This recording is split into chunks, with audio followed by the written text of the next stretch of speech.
Dėl Abedulio ir Fresnos rančų. Jos atiteks mano anūkėms Mijai ir Palomai. Tikiuosi, jos išaugs į geras mergaitės.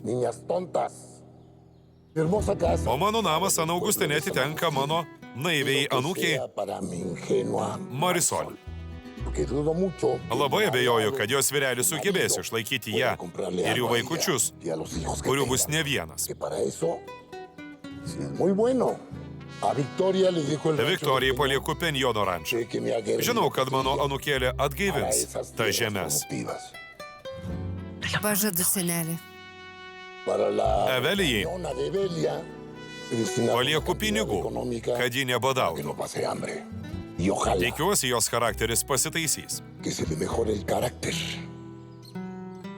O likęs turtas, pinigai banko sąskaitoje ir kita nuosavybė atitenka mano dukrai Dianai, nes žinau, kad mano žentas praras rančą.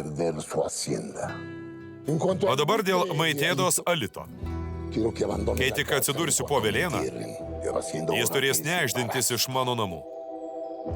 Tegul tas parazitas susiranda tikrą darbą ir išsilaiko pats. Turbūt krikštatėvis nori, kad atsiduočiau Sančesų Guerų įmoniai.